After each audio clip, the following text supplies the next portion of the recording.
అందరూ కూడా బైబిల్ తెరిచి రాత్రి ఈ స్తుతి కూడికలో దేవుడు మనకు అనుగ్రహిస్తున్నటువంటి ఈ మాటను మనసును పెట్టాల్సిందిగా ప్రభు పేరిట మనవి చేస్తున్నాను. 663వ పేజీ ఇర్మియా గ్రంథము 39వ అధ్యాయము 18వ వచనాన్ని మనం చదువుకుందాం. నీవు నన్ను నమ్ముకొంటివి కనుక నిశ్చయముగా నేను నిన్ను తప్పించెదను. నీవు ఖడ్గము చేత పడవు, దోపుడు సొమ్ము దక్కించుకొనున్నట్లు నీ ప్రాణమును దేవునికి మహిమ కలుగును గాక. రోజు ఈ కుటుంబ ఆశీర్వాద కూడిక మరొకసారి ఈ రీతిగా మనం జరిగించుకోవడానికి ప్రభు మనకిచ్చినటువంటి కృపను బట్టి అందరము కూడా ఒకసారి దేవునికి స్తోత్రం కలుగునుగా చెబుదాం. హల్లెలూయా.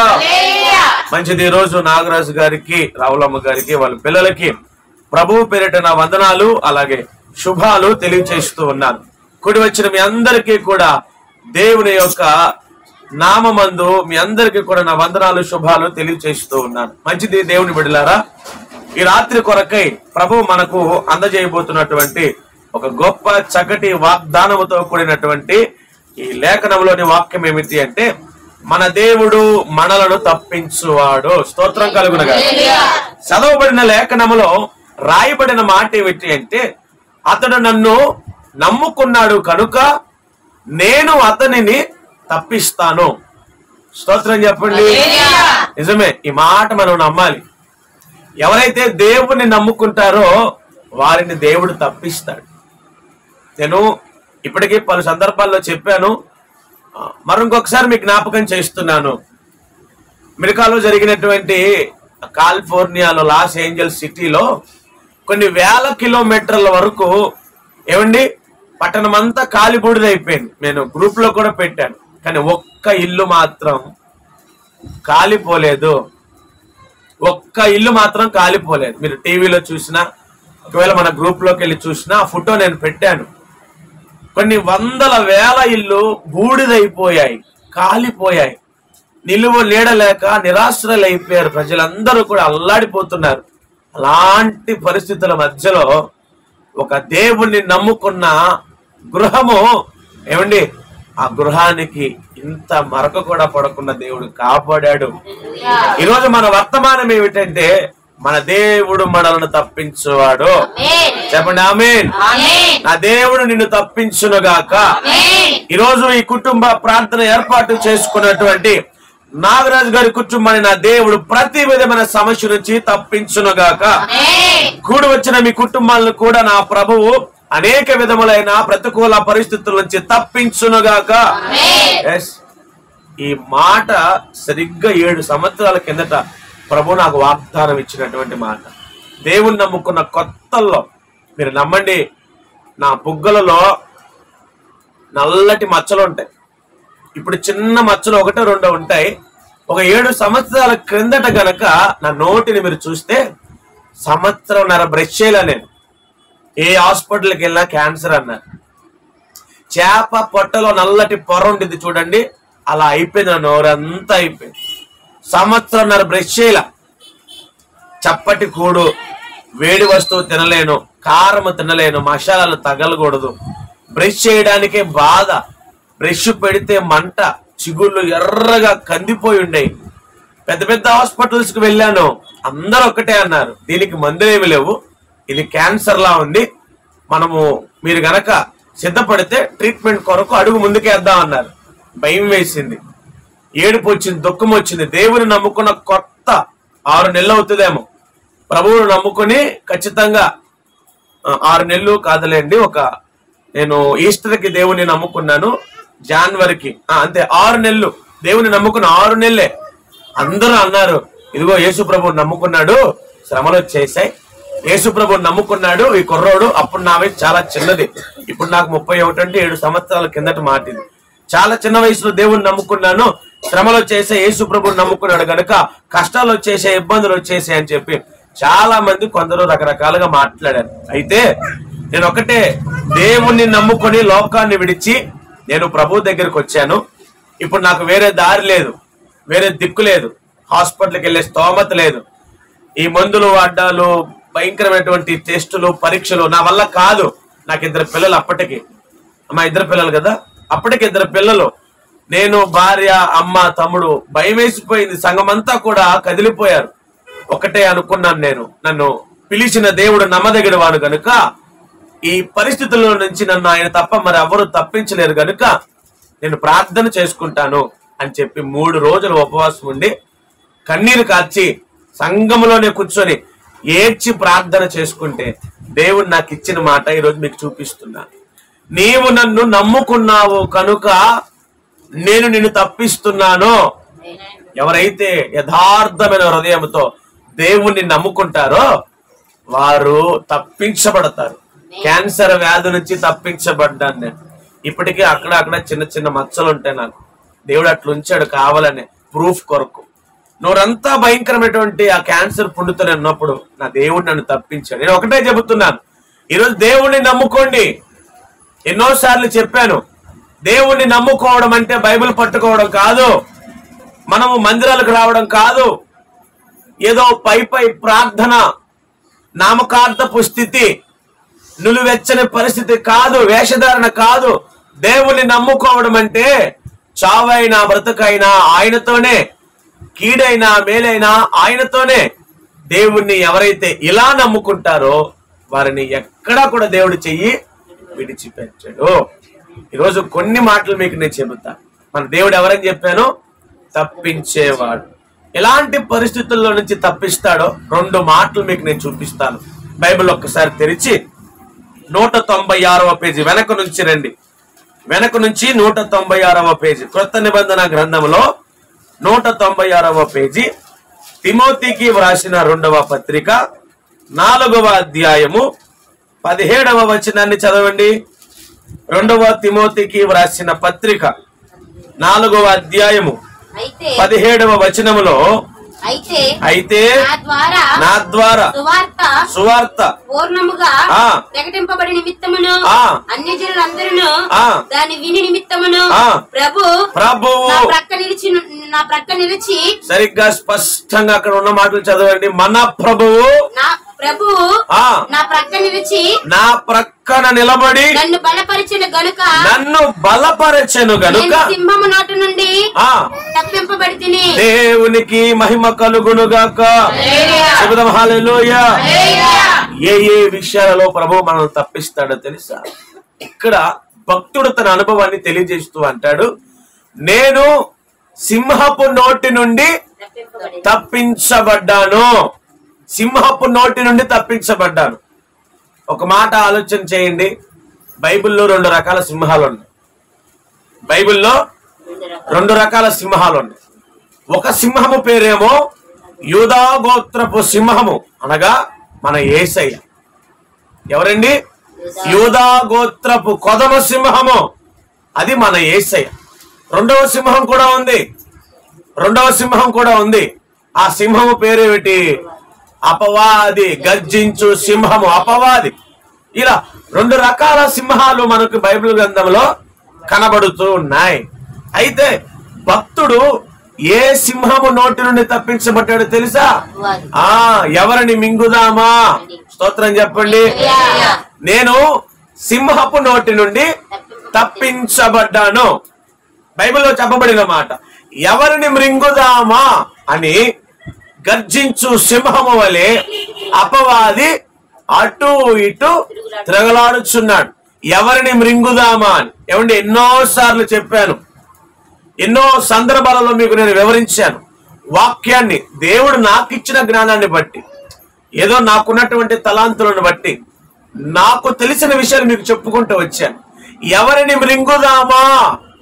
మన బిడ్డలను, మన కుటుంబ సభ్యులను, మన ఇంటి వారిని, మన ప్రాంతపు వారిని, మన సంఘపు వారిని, ఈ ప్రపంచంలో ఉన్నటువంటి ప్రతి మానవుడి జీవితాన్ని నాశనం చేయడానికి అపవాది పొంచి ఉండి మన ప్రాణాలను తీయడానికి వాడు మన వెనవెనకే ఏమండి దేవుని బిడ్డలు ఏం చేస్తూ ఉన్నాడు? తిరగలాడుతూ ఉన్నాడు. దొరికిన వారిని దొరికినట్లుగా ఆ నోరు తెరిచి వారిని అలా పట్టి లాక్కొని ఈడ్చుకొని పోతా ఉన్నాడు. దొరికిన వాడిని దొరికినట్లుగా మింగేస్తూ ఉన్నాడు.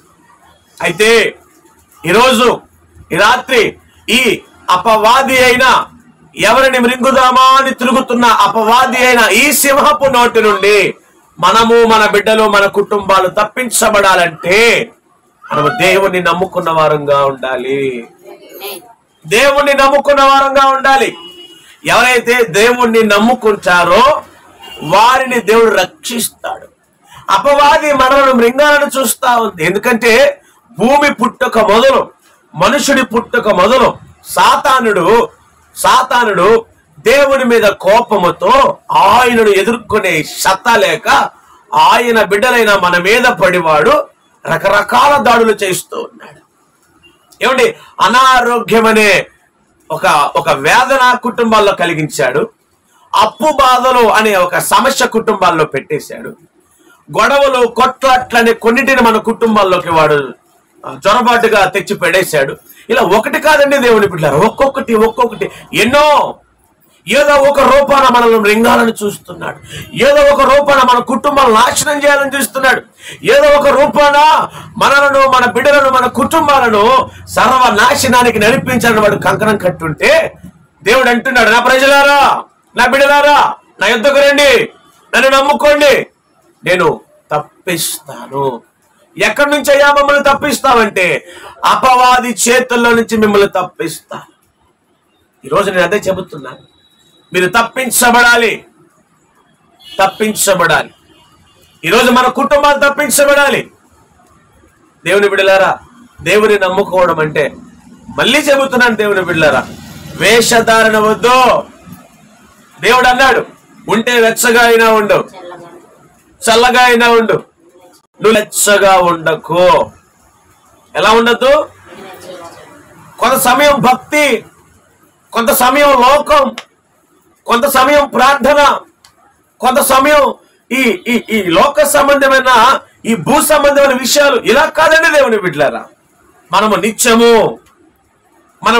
నిత్య జీవానికి వారసులుగా మార్చబడుట కొరకు నిత్యము ప్రయాసపడుతూనే ఉండాలి. మీరు అనుకున్నంత సింపుల్ కాదండి అపవాది చేతుల నుంచి తప్పించుకోవడం అంటే. ఏమండి, ఏదో ఒక రూపాన ఎలాగైనా మిమ్మల్ని చేజిక్కించుకోవాలని చూస్తాడు. బైబిల్ చెబుతుంది, పాతాళము గొప్పగా ఆశ కలిగి తన నోరు తెరుచుకొని ఎదురు చూస్తుందంట. పాతాళము తన నోరు తెరుచుకొని గొప్ప ఆశ కలిగి ఎదురు చూస్తుందంట. ఏమాత్రమును అలక్ష్యంగా ఉన్నా మన జీవితాలు మనము చూస్తూ ఉండగానే అపవాది చేతుల్లోకి వెళ్ళిపోతాయి. జాగ్రత్త. ఈరోజు నా దేవుడు చెప్పమన్న మాట ఏమిటో తెలుసా? నేను మిమ్ములను తప్పిస్తాను. మొట్టమొదటి మాట, సింహపు నోటి నుండి మనలను తప్పిస్తాడు. ఏంటి సింహం అంటే? అపవాది నోటి నుండి మనల్ని తప్పిస్తాడు. మన బిడ్డలను పట్టుకొని లాక్కుపోయి బార్ షాపుల్లో పడేస్తున్నాడు వాడు. మన బిడ్డలు లాక్కుపోయి డ్రగ్స్ లోకి తీసుకుపోతున్నాడు వాడు. మన బిడ్డలు లాక్కుపోయి దొంగతనాలకు అప్పగిస్తున్నాడు వాడు. మన బిడ్డలు లాక్కుపోయి వ్యభిచారపు గృహాల్లో పడేస్తున్నాడు వాడు. దేవుని బిడ్డలారా, మన బిడ్డలు తప్పించబడాలంటే నేను అంటున్నాను ఇది ఎలా సాధ్యం? దేవుని నమ్ముకున్న వారంగా మనము మన జీవితాలు ఎంత పటిష్టమైన భక్తి, ఎంత మోకాళ్ళ ప్రార్థన, ఎంత కన్నీటి అనుభవం, ఎప్పుడైతే ఈ పరిస్థితుల గుండా మనం వెళ్తామో అప్పుడు మాత్రమే మన బిడ్డలు తప్పించబడతారు. ఎవరు తప్పించుకోలేకపోతున్నారంట. అపవాది వల వేస్తే, ఏమండి, ఈ లోకం అనే ఎర చూపించి అపవాది వల వేస్తే దొరకని వాడంటూ ఎవడు లేడంట. ఈ లోకం అనే ఎర చూపించి ఈ రంగురంగుల లోకములో, మాయా లోకములో కనపడే కొన్ని ఎర చూపించి అపవాది వల వేస్తే అందరూ చిక్కుపోతున్నారు. అరే, ఇది మాయాలోకమని, ఇందులో ఉన్నదంతా పాపమని, శాపమని, ఇదిగో ఒకనాటికి లోకము, ఇందులో ఉన్నవన్నీ కూడా దేవుడు తొలగించేస్తాడని వాక్యము ద్వారా తెలుసుకున్న తర్వాత కూడా చాలా మంది యవనస్తులైనా, చాలా మంది యవనస్తురాలైనా, చాలా మంది దేవుని బిడ్డలైనా ఆ రంగుల ఈ ప్రపంచపు మాయలకు దూరంగా బ్రతకలేకపోతున్నారు. అపవాదిని, వాడి కుయుక్తులను కనిపెట్టలేకపోతున్నారు. అందుకనే ఈ రోజు నేను చెబుతున్నాను, ఈ రాత్రి కాలం నువ్వు తప్పించబడాలంటే ఇప్పటికైనా కళ్ళు తెరవాలమ్మా. ఇప్పటికైనా మనము కళ్ళు తెరవాలి. దేవుని బిడ్డలారా, మన దేవుడు యూదా స్తుతి గోత్రపు సింహము, ఆయన కొదవ సింహముగా మన మధ్య తిరగలాడుతూ ఉన్నాడు. ఈ గర్జించు సింహమును గెలవడానికి యేసు నీకు శక్తిని ఇస్తాడు. యూదా స్తుతి గోత్రపు సింహాన్ని మీద ఆధారపడు, దేవుడు నీకు సహాయం చేస్తాడు. ఈరోజు మొట్టమొదటి మాట ఏమిటంటే మనము సింహపు నోటి నుండి తప్పించబడతాం. రెండో మాటలోకి వెళ్తాను. 695 పాత నిబంధన గ్రంథము 695వ పేజీ. యెహెజ్కేలు గ్రంథము 12వ అధ్యాయము 16వ వచనాన్ని చదవండి.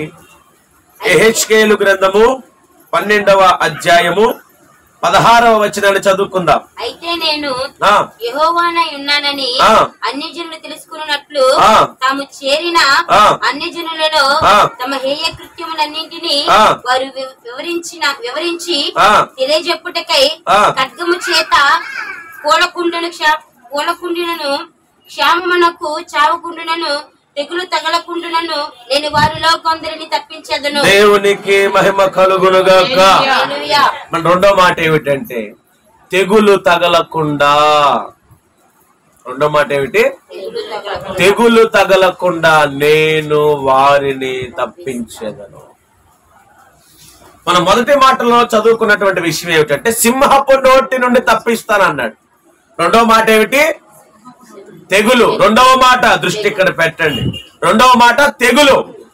ఏమండి, ఈ మాట మీకు బాగా తెలుసు. కొన్ని పచ్చని చెట్లు మనకు కనబడుతూ ఉంటాయి. ఒకటి రెండు రోజుల్లోనే ఏమవుతుందో తెలియదు కానీ చెట్టంతా కూడా పురుగు పట్టేసి ఏదో ఒక్కసారిగా ఆ పచ్చని చెట్టు మోడు బారిపోయి ఆకులన్నీ, పువ్వులన్నీ, కాయలన్నీ రాలిపోయి చూడ్డానికి అందవికారంగా తయారవుతుంది. దీనినే తెగులు. మొక్కల విషయమై మనకు బాగా అర్థమవుతుంది. ఈ తెగులు అన్న మాట నేను ఎలా వివరించడానికి ఇష్టపడుతున్నానంటే, నీ జీవితం అకస్మాత్తుగా కష్టాలు పాలవడం. అరే నిన్న మొన్నటి దాకా అంతా బాగానే ఉన్నట్టుగా ఉంటుంది, ఒకేసారి ఇంట్లో గొడవలు ప్రారంభమవుతాయి. నిన్న మొన్నటి దాకా అంతా ప్రశాంతంగానే ఉన్నట్టు ఉంటుంది, ఒకేసారి ఇంటి పరిస్థితులన్నీ తలకిందులు అయిపోతా ఉంటాయి. తెగులు అన్న మాట నేను వివరిస్తున్నాను. ఈ మాట మీరు మనస్సును పెట్టండి. దేవుడు అంటున్నాడు రెండవ మాటగా తెగులు. ఆ తెగులు నీ గుడారమును సమీపించకుండా నేను నిన్ను తప్పిస్తాను. తెగులు అన్న మాటకు అర్థం ఏంటో తెలుసా? చూస్తూ ఉండగానే ఏమండి జీవితాలు తలక్రిందులైపోతాయి. ఆ పచ్చని చెట్లు ఎలాగైతే పురుగు పట్టి పాడైపోతాయో, ఆ పచ్చని చెట్లు ఎలాగైతే పురుగు పట్టి నాశనం అయిపోతాయో, అపవాది అనే పురుగు మన కుటుంబాలకు చేరి మనకు తెలియకుండానే మన ఇంటి వారిని తినుకుంటూ వచ్చేస్తూ కనపడదు. పైకి చెట్టుకు పురుగు పట్టి లోపల కాండమంతటిని తిరిగినట్లుగా, ఏమండి ఒక చెక్క లోపల చెదపట్టి లోపలంతా తిరిగినట్లుగా అపవాది మన ఇళ్ళలో జ్వరపడినట్లు కూడా మనకు తెలియదు. అందుకనే ప్రభు అంటాడు, ఇలాంటి తెగులు నీ కుటుంబాన్ని, నీ గుడారాన్ని సమీపించకుండా నేను నిన్ను తప్పిస్తాను. ఏ తెగులు నిన్ను తాకనివ్వడు నా దేవుడు. ఏ తెగులు నిన్ను తాకనివ్వడు. ఏ తెగులు కూడా నీ గుడారమును అంటనివ్వడు. దేవునికి స్తోత్రం కలుగునుగా. హల్లెలూయా. చెప్పండి, మన దేవుడు ఎవరు? తప్పించేవాడు. మన దేవుడు ఎవరు? చెప్పాలి, మన దేవుడు ఎవరు? ఎస్. మొట్టమొదటి మాట సింహము నోటి నుండి తప్పిస్తాడు. రెండవ మాట తెగులు నీకు తగలకుండా తప్పిస్తాడు. తెగులు అన్న మాటను వివరిస్తున్నాడు. మనసులో పెట్టండి. చూస్తూ ఉండగానే తలకిందులైపోతున్న జీవితం. అప్పటి వరకు అన్ని సంతోషకరంగానే కొనసాగుతూ ఉంటాయి. నిన్న కాక మొన్న ఒక రీల్ చూశాను. ఎన్నో లక్షల ఖరీదు పోసి ఒక మంచి కారు కొనుక్కున్నారు కుటుంబ సభ్యులు. కుటుంబం అంతా కారులో ఎక్కింది.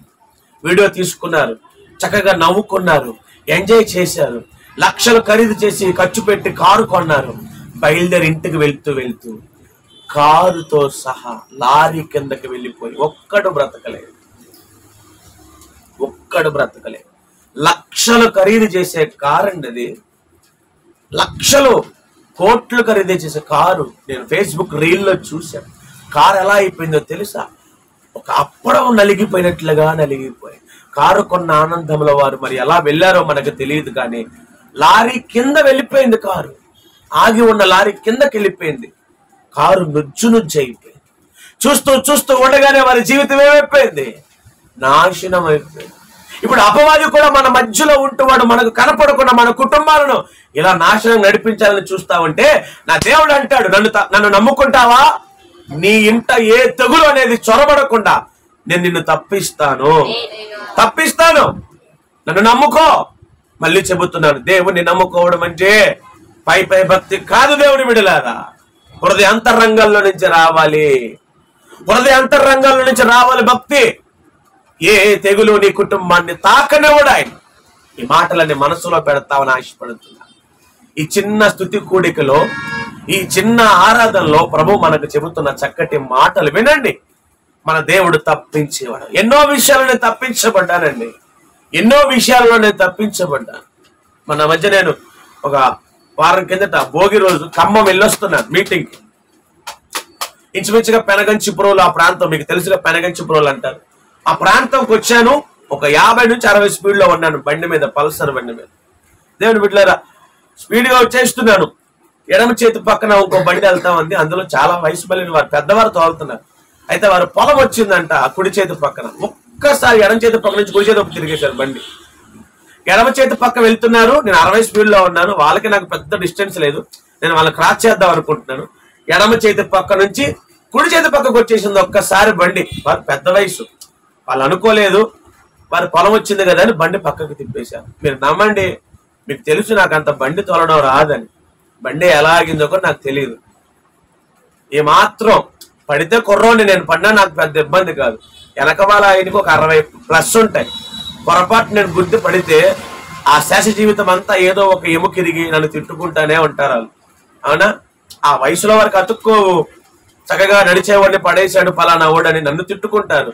కానీ దేవుడు ఎట్లా బండి ఆపాడో నాకు ఇప్పటికీ ఆశ్చర్యం. ఒకటే చెప్పా దేవుడికి, దేవా ఈ రోజు నువ్వు చేసిన ఈ కార్యం ఆ ముసలానికి ఏం కాల, అందుని బట్టి నిన్ను స్తుతించుచున్నానయ్యా. నాకేమైనా పర్లేదు.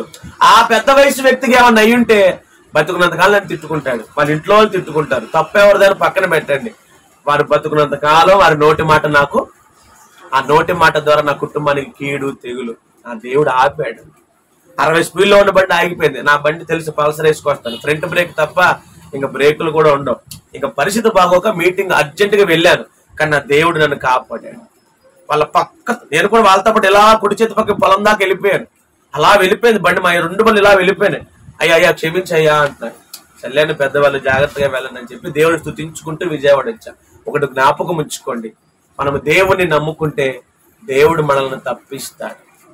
ఎన్నోసార్లు చెప్పాను, కాకినాడ వెళ్తున్నాను, టన్నున్నర మహేంద్ర ఆల్ఫా ట్రక్ ఆటో, పెద్దవారికి తెలుసు, Mahindra auto truck auto, yellow colour బండి, టన్నున్నర ఓల్డ్ ఐరన్ వేసుకుని వెళ్తున్నాను. కాకినాడ 1 వే, మన గుడివాడ రోడ్ లా ఉంటది అక్కడ. ఆ కాకినాడ పోతా ఉంటే ఓల్వో బస్సోడు వెనక భాగంతో నాటుని ఢీ కొట్టాడు. ఇలా వెళ్లే బండి ఇలా తిరిగిపోయింది. ఎలా ఆగిందో నాకు అర్థం కాల. న్యూట్రల్ ఎలాగైందో, బ్రేక్ ఎలా కొట్టానో. టన్నున్నర బండి అలా నిలబడింది. ఆ టైంలో సింగిల్ వే అటు ఇటు బోధులు. అసలు ఓల్వో బస్సు వెనక భాగం గుద్దితే బండి ఎగిరి పిల్టిలు కొట్టాలి. నేను మోసే తమ్ముడు ఉన్నాం. మోసే తమ్ముడు వెనక మన ఏరియాలో పడుకొని ఉన్నాడు. ఒక 5 నిమిషాలు నేను మనిషిని కాల, వెళుతున్న బస్సునే చూస్తూ ఉండిపోయాను. ఎలా సాధ్యపడింది? ఆ ఓల్వో బస్సు వచ్చిన ఆటోని తాకితే ఇలా వెళ్తున్న ఆటో ఇలా తిరిగిపోయింది, రోడ్డుకి అడ్డంగా తిరిగిపోయి ఆగిపోయింది. ఆ క్షణం ఎవరు కాపాడారో తెలుసా? మన దేవుడు యేసయ్య. అందుకనే చెబుతున్నాను దేవుని బిడ్డలారా, కష్టం ఏదైనా, బాధ ఏదైనా, ఇబ్బంది ఏదైనా, నువ్వున్న పరిస్థితి ఎలాంటిదైనా రా, దేవుణ్ణి నమ్ముకో. మళ్ళీ చెబుతున్నాను, దేవుని నమ్ముకోవడం అంటే పై వేషధారణ కాదు, గుండె లోతుల్లో నుంచి రావాలి భక్తి, నిజమైన కన్నీరు కారాలి, యథార్థంగా ఆయన వైపు చేతులు ఎత్తాలి. అప్పుడు దేవుడు మనల్ని తప్పిస్తాడు. దేవునికి మహిమ కలుగునుగాక. 2 విషయాలు చెప్పాను మీకు. ఒకటి, సింహపు నోటి నుండి మనల్ని తప్పిస్తాడు. ఏ తెగులుని గుడారాన్ని అంటకుండా నిన్ను ఆయన తప్పిస్తాడు. అయితే దేవుని బిడ్డలారా, ఎప్పుడు తప్పిస్తాడో చెబుతాను. దేవుడు తప్పించేవాడే. ఎప్పుడు తప్పిస్తాడు. ఇప్పుడు ఒక మాట చెప్పి ముందుకెళ్తాను. ఈరోజు రాత్రి ప్రభు మనకు వాగ్దానం ఇచ్చాడమ్మా, నేను నిన్ను తప్పిస్తాను రా అని వాగ్దానం ఇచ్చాడు. సరే ప్రభు వాగ్దానం ఇచ్చాడు కదా అని చెప్పి మనం ఇష్టం వచ్చేట్లుగా మన లోకంలో పడి ఎలాగో గోలాగలాగా బ్రతికేస్తూ ఉండి తప్పిస్తాడా? లేదు. ఎప్పుడు తప్పిస్తాడో కూడా తెలియాలి. మన దేవుడు తప్పించేవాడే. ఎప్పుడు తప్పిస్తాడు? 2 విషయాలు చెప్తాను. ఆ మాట మనసుని పెట్టండి, ముగించేస్తాను. ఆదికాండము 19వ అధ్యాయము. ఆదికాండము 19వ అధ్యాయం. ఆదికాండము 19వ అధ్యాయం 29వ వచనం చదవండి. పేజ్ నెంబర్ చెప్పమ్మా. 22 పేజ్ నెంబర్ 14. ఆదికాండము 19వ అధ్యాయము 29వ వచనం.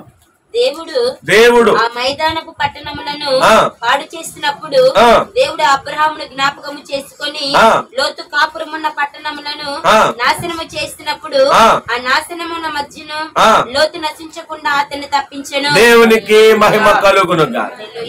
లోతుని దేవుడు తప్పించాడంట. లోతుని దేవుడు ఏం చేశాడు?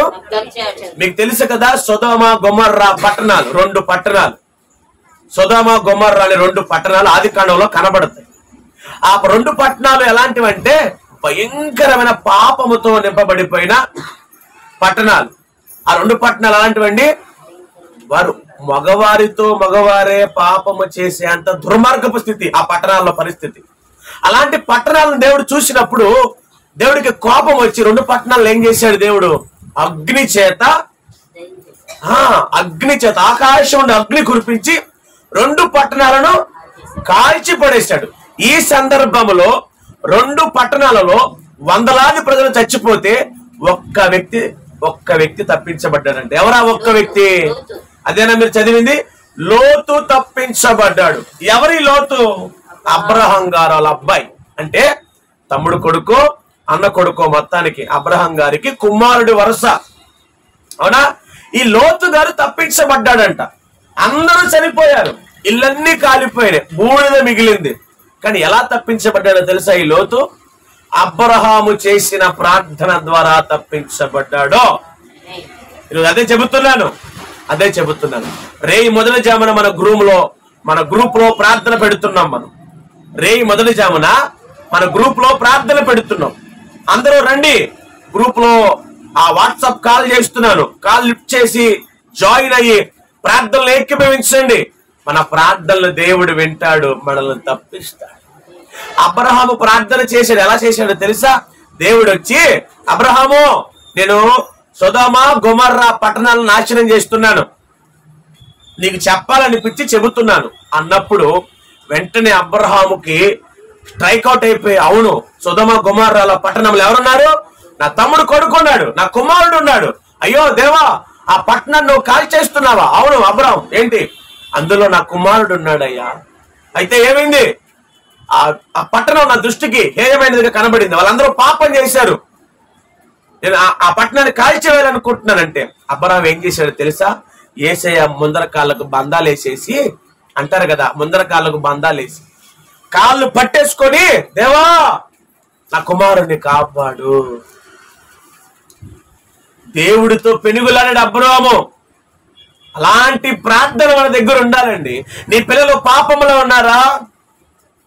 నీ కుటుంబం పాపములో పడిపోయి పాప భయంకరమైనటువంటి పరిస్థితుల్లో కొట్టుమిట్టాడుతున్నారా? తప్పించబడాలంటే రేయి మొదటి జామున లేచి ప్రార్థించు. ఈ 2025లో మన పరిచయం ప్రారంభించిన తర్వాత నేను ఇప్పుడు ఇలాంటి కార్యక్రమాలు చేపట్టలా. అసలు ఇళ్ళకొచ్చి ప్రార్థనలు పెట్టడం అనేది అరుదు.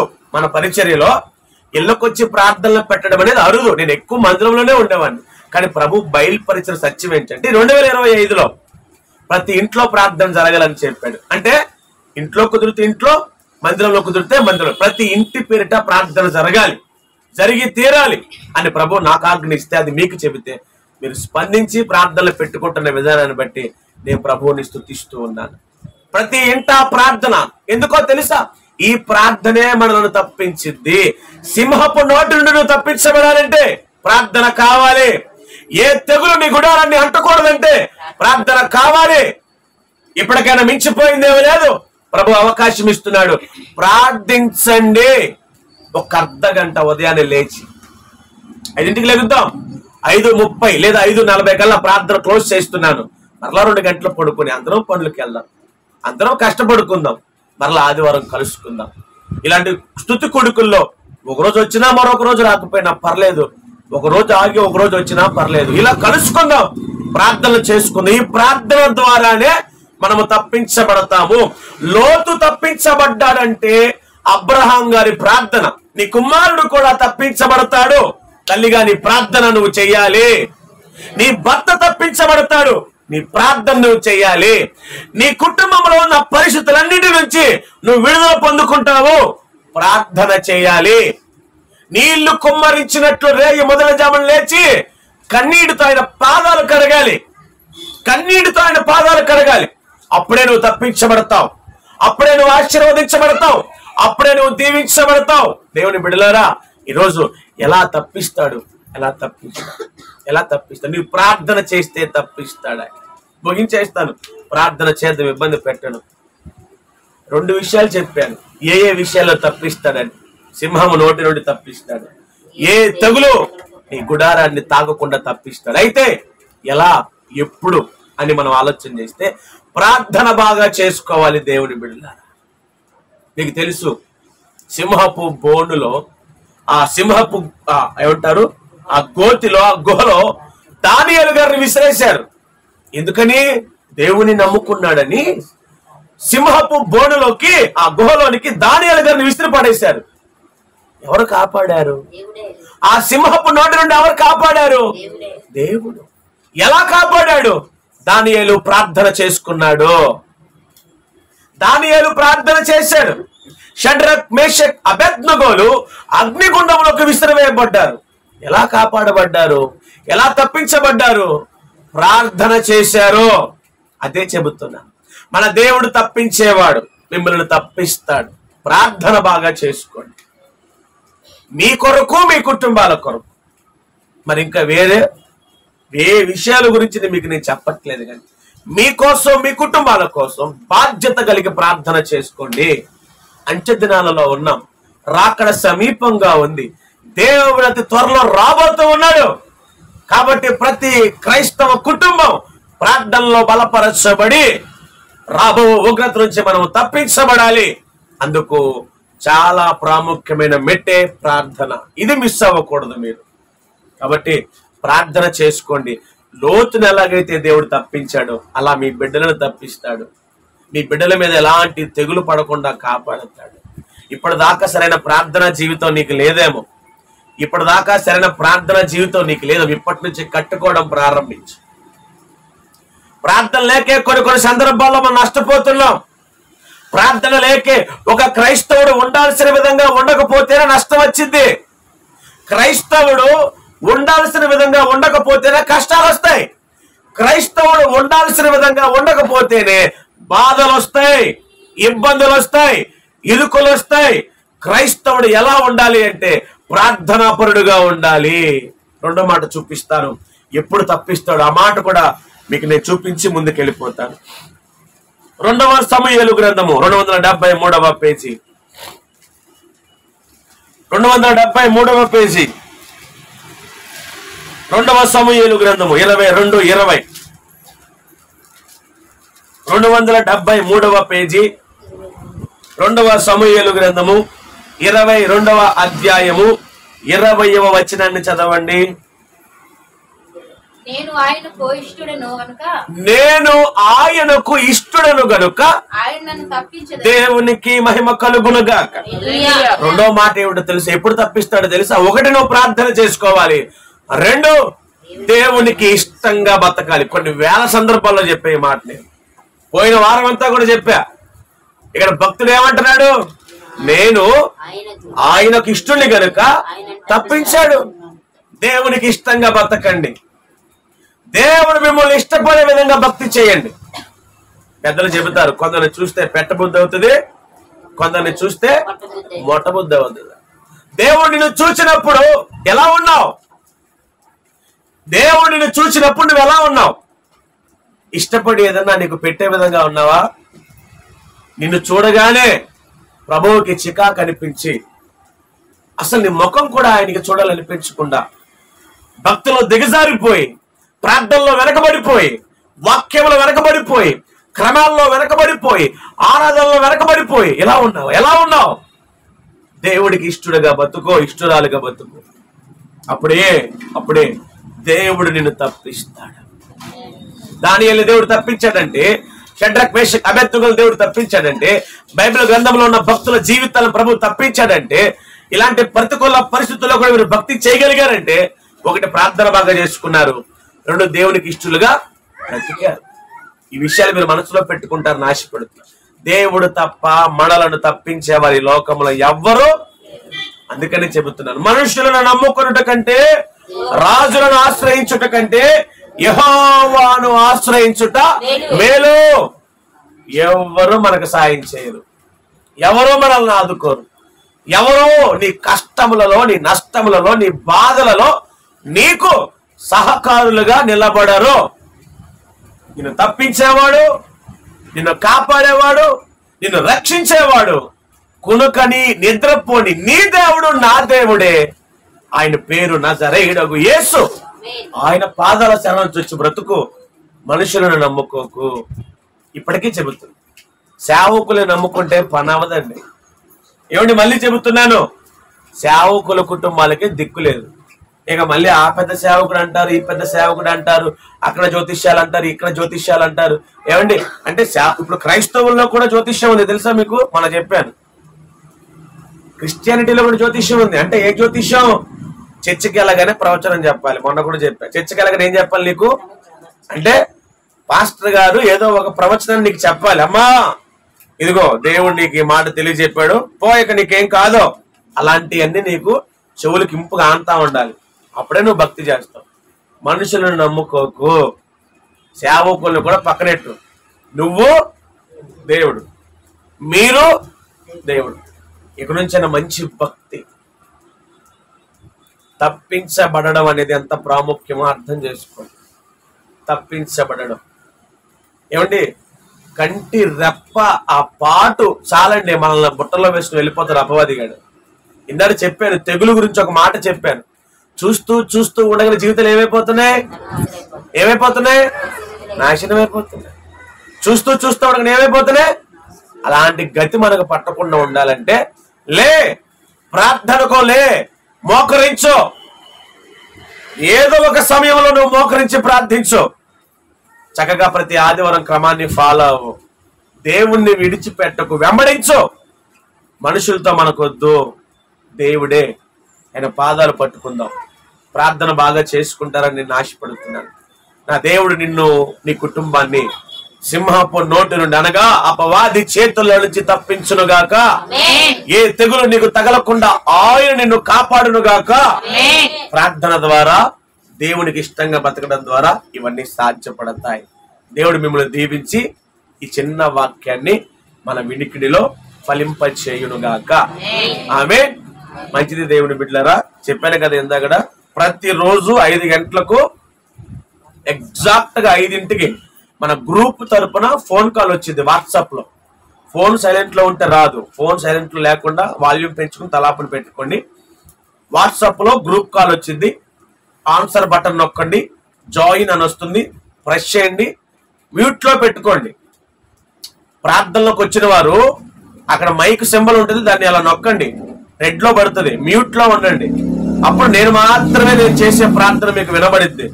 మీరు మళ్ళీ ప్రార్థన చేస్తూ మీ స్వరాలు కూడా వినపడితే మిగతా వాళ్ళందరూ కూడా డిస్టర్బ్ అవుతామంట. ఇవాళ ఉదయం 8 మంది జాయిన్ అయ్యారు. మొదటి రోజు 5 వచ్చారు. అవునవును తెలుసు నాకు. మొదటి రోజు 5 వచ్చారు, రెండో రోజు 6 వచ్చారు, మూడో రోజు 8 మంది వచ్చారు. నేను ఒక్కరు వచ్చినా చాలా అనుకున్నాను.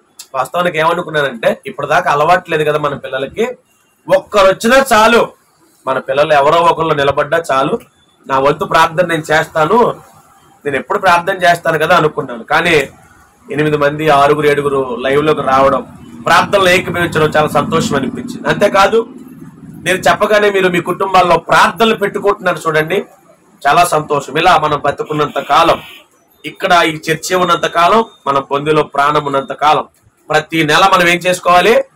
కష్టమో నష్టమో, తిన్నా తినకపోయినా. మళ్ళీ చెబుతున్నానమ్మా, కానుకలు ఇవ్వాలని, పలహారాలు పెట్టాలని వద్దమ్మా దయచేసి. నీ స్తోమత, నేను నీ ఇంటిలో ఒక బిడ్డగా గమనించే చెబుతున్నాను. నేను బయట వాడిని మీరు అనుకుంటే ఓకే, మీరు అనుకుంటే నేను బయట వాడిని. లేదు పాస్టర్ గారు నా పెద్ద కొడుకులు అంటాడు, నాకంటే వయసులో పెద్దోళ్ళే, తప్పేం లేదు. పాస్టర్ గారు మా అన్నయ్యలో అంటాడు, పాస్టర్ గారు నాకు నా కుటుంబంలో ఒకడు అనుకుంటే నేను మళ్ళీ చెబుతున్నాను, మీరు డబ్బుతోనో పలహారాలతోనో పని లేదు. ప్రతి నెల కుటుంబంలో ప్రార్థన పెట్టుకోండి. కుటుంబంలో కుదరకపోతే చర్చిలో పెట్టుకోండి. అందరం కలిసి ప్రార్థన చేసుకుందాం. ప్రతి నెల చివరి ఆదివారం మీటింగ్ ఉంటుంది. ఈ ఆదివారం మీటింగ్. అశోక్ అనే ఒక తమ్ముడు వస్తున్నాడు. మరి తెచ్చుకొచ్చే తమ్ముడే, చూసే ఉంటారు. ఒకప్పుడు నా దగ్గరే పెరిగాడు. దగ్గర సంవత్సర కాలం నాతోనే తిరిగాడు. బలమైన ప్రార్థన నేర్పించాం, మోకాల ప్రార్థన అవి నేర్పించాం. వేరే చోట దేవుని నమ్ముకుని రక్షణ పొందుకుని వేరే చర్చికి వెళ్తున్నాడు. ఏదేమైనప్పటికీ నా బిడ్డ నా దగ్గర పెరిగిన వాడు కనుక, రా తమ్ముడు నీ సాక్ష్యం మా ప్రాంతానికి కావాలన్నాడు. ఇక్కడ కుర్రోళ్ళందరూ తెలుసు అతను. పబ్బులు సినిమాల్లో చూపిస్తారు, పబ్బు మందు తాగుతూ డాన్సులు వేస్తారు. ఆ పబ్బులకి తిరగడం, భయంకరంగా గంజాయిలు తాగడం, పోలీస్ కేసులు, ఆడపిల్లలనే కొట్టేసేవాడు వాళ్ళ ఏరియాలో. పిట్టింగిలిపేట, అదే మామూలుగా దాన్ని పిట్టింగిలిపేట అంటారు. దాని పేరు ఏదో, నిర్మలా కాన్వెంట్ దాటిన తర్వాత ఏరియా. ఆస్తిపరుడే, అమ్మా నాన్న చిన్నప్పటి నుంచి చర్చికెళ్లే వాళ్ళే, విలువ కలిగిన కుటుంబమే. కానీ ఈ కుర్రోని బట్టి ఆ ఇంట్లో ఇప్పుడు మీలో కూడా చాలా మంది ఇలాగ ఏడుస్తున్నారు కదా, వాళ్ళ సొంతనే బిల్డింగ్ మీద నుంచి కావాలంతో ఇలా చిన్నపాటి డిస్కషన్ లో చచ్చిపోవడుస్తున్నాడు. అప్పుడు ఇంట్లో నుంచి పారిపోయాడు. అలాంటి పరిస్థితి ఆ కుర్రోడిది. అశోక్ పేరు. భయంకరంగా ఒళ్ళంతా పుట్టుమచ్చలు, అదే ఏమంటే టాటూస్, కోతలు, భయంకరంగా గంజాయి, భయంకరంగా ఏమంటారు టాబ్లెట్లు, మందు, ఇదే జీవితం, కొట్లాట్లు. ఇప్పుడు దేవుని నమ్ముకొని దేవుని కొరకు బతుకుతున్నాడు. అలాంటి వ్యక్తి రేపు ఆదివారం మన యవనస్తుల మధ్యలోకి రాబోతావు అన్నాడు. తమ్ముడు మన మందిరంలో ఉండేవాడే. రండి అందరూ కలిసి ప్రార్థన చేద్దాం. ఈ మీటింగ్ కొరకు ఘనంగా ప్రతిరోజు మీలో ప్రార్థన చేయండి.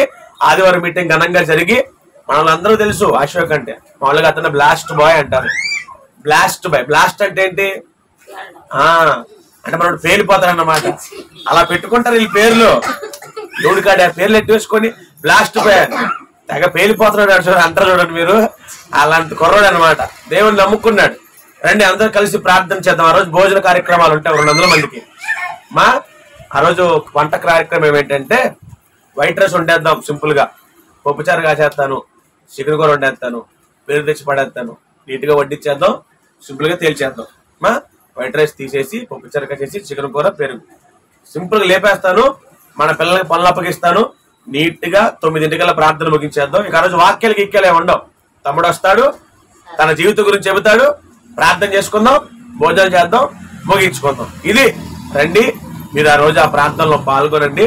దేవుని చిత్తమైతే నా ఆశ ఏంటంటే మన సంఘంలో ఆడపిల్లలు, మన సంఘంలో మగపిల్లలు వైట్ లో వస్తే బాగుంటుందని నా ఆశ.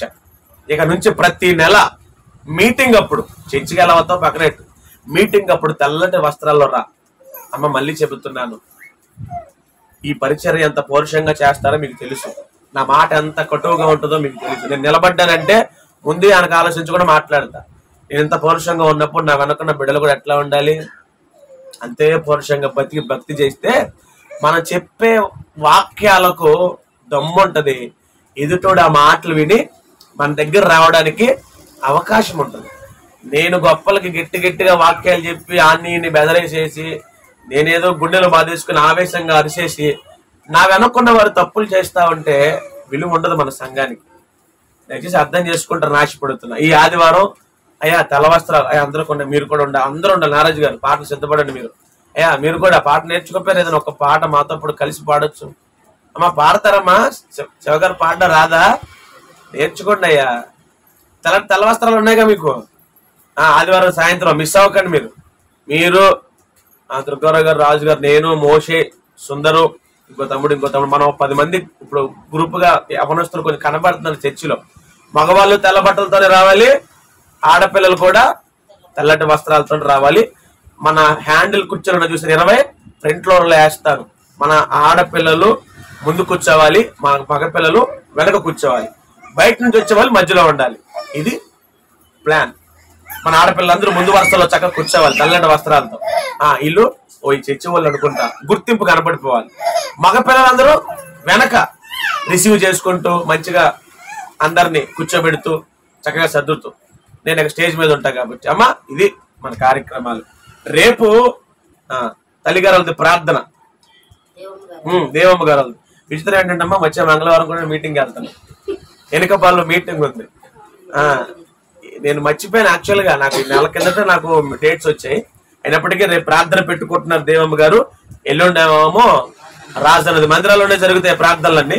ఇక శనివారం యథావిధిగా ఖాళీగా ఉంది, దేవుని చిత్తం. సారీ దేవమ్మ గారిదేమో ఇంటి ముందు, రాజన్నదేమో చర్చిలో. శనివారం ఖాళీగా ఉంది, దేవుని చిత్తం ఎవరికన్నా ఆ రోజు ఇద్దాం.